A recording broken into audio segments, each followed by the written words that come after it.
In this video I'm going to give you some tips on how to colour and shade efficiently and accurately. Got a piece of paper, so I'm going to draw a couple of basic shapes. Let's have a circle, a square,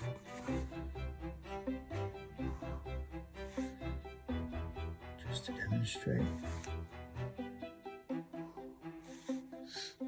and a triangle.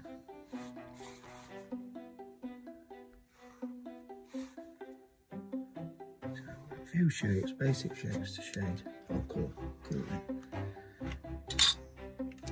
I've been doing this a long time. I've been drawing since probably 7 or 8 maybe. So I've built up really good relationship between my hand and my brain. I know exactly how I'm tackling these shapes before I even look at them. And if I use my left hand, however, which I've not trained my left hand to do any shading, so if I were to try and do this with my left hand, I've not built up that muscle memory, then it's basically like learning from scratch. So the circle one, I tackle by doing circles, and this is my left hand drawing. And to really concentrate, because again, I haven't built up that relationship between my brain and my left hand.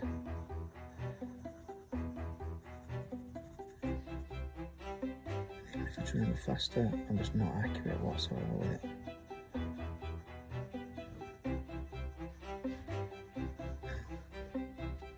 I'll do another circle and show you how quick I can do it with my right hand.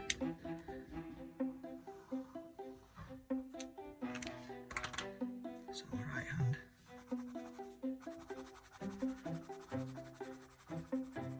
so I'm going straight down the middle now around the edges. So the difference in time, as you can tell, was massive difference. So there's a few tips. First of all, you need practice. Obviously, everybody says that. That's a given. You've got to practice if you want to be good at colouring and shading. What I do, I always pivot my hand on the page. So my hand goes there, and this is my pivot point. That part of my hand sits on the page, and then I've got something to work from. If I just hold my hand off the page, then I can still do it, but I ain't got as much control. So I use that as a pivot point, and then I'm usually going straight across, finding these lines, running straight across that way. It's almost like a printer, so I'm scribbling from up there, and then I'm literally pulling back as I'm scribbling across. So I'm curling my fingers from there down as I'm running across. So I'm doing two things. I'm going side by side, and I'm pulling back like that. So side by side and pulling back, and then I'll rotate the page so I can get in position for this side. And then these bits I'm going to push forward and across, because I've built up that relationship with my right hand. Quite efficient at colouring and shading whatever shape it is.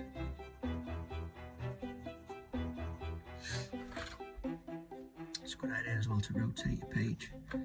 So if you're not comfortable with doing different angles like this one, I'll be running it that way, pivoting my hand again, and then running up and down. This one, I could keep it in the same position and just rotate, and then I'm shading that way. This one would definitely be changing direction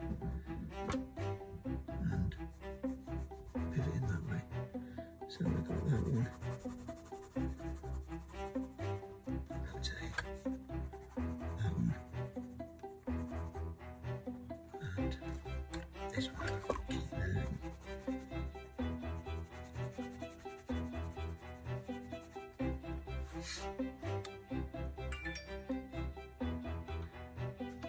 It always comes down to practice. Now shading and blending. So if I want to blend one of these, let's say I'll go for this circle.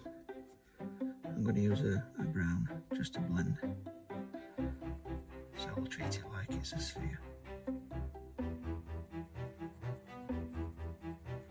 So I'm going to go for like a crescent moon shape. On the left hand side, I'm going to pretend that the light source is coming in from that direction.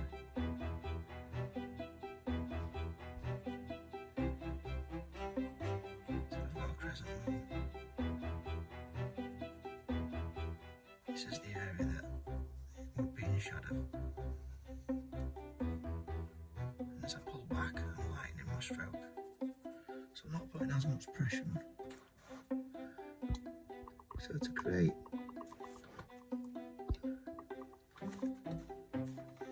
darker tones, you obviously have to push on harder. So if I push on a bit firmer in this area, the brown is going to show up as a darker tone.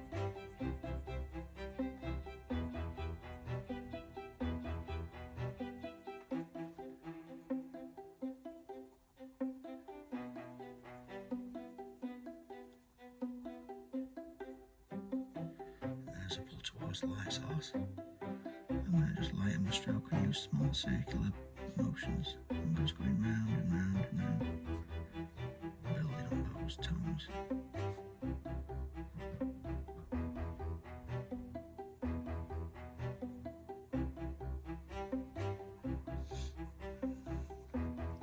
So we've got a nice little shade, a little blend coming off there. And we would have if this were the floor, we'd have a cast shadow.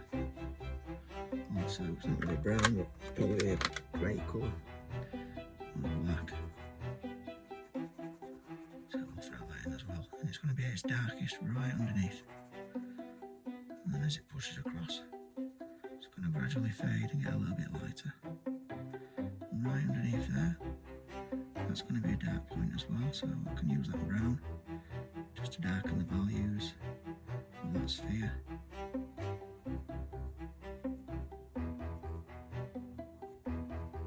And a little bit darker right at the bottom.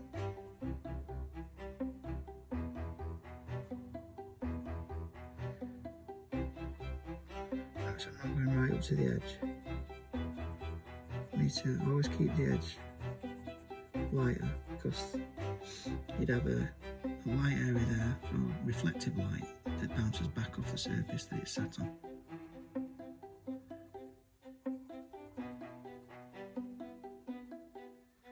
I'm going to bring that grey a little bit further up. So there's 3 different colours on this sphere right now. I'm not really bothered about what colour I use in this tutorial. It's mainly to give you a little bit of practice, a little bit of guidance on how to be able to shade and colour more efficiently.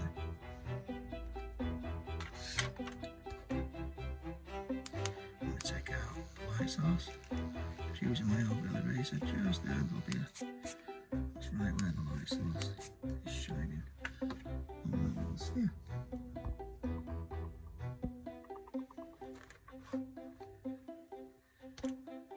If this were a cube, we could be bringing the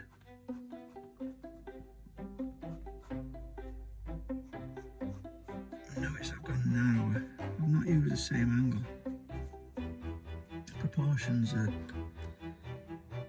important concept to learn when you're drawing.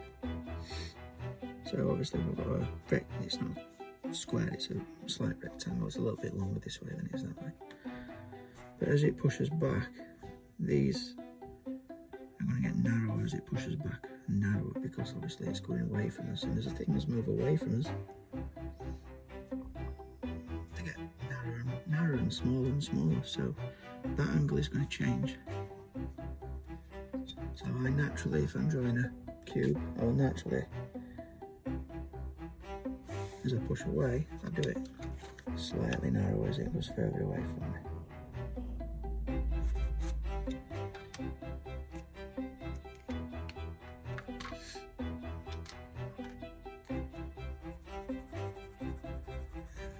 There's a quick shade, a little bit of colour.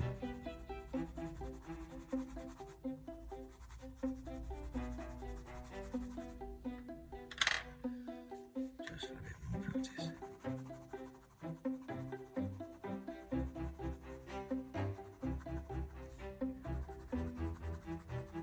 And we can layer that one up.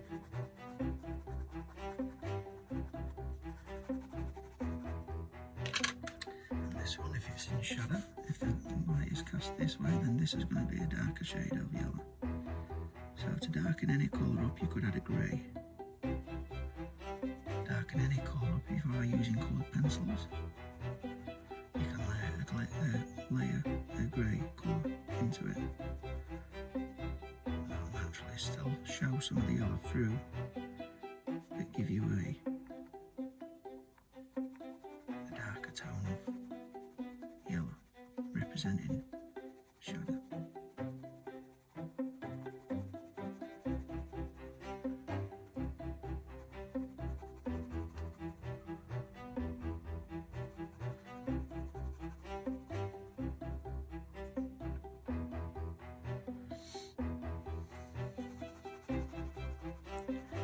I'm just going to cross hatch this and go in a different direction.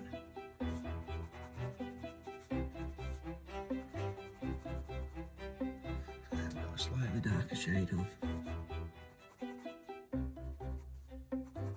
yellow.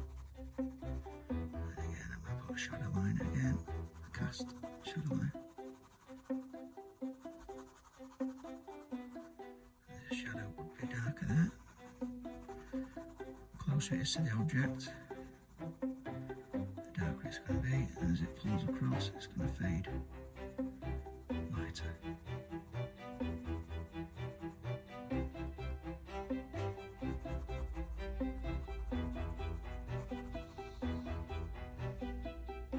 Lovely.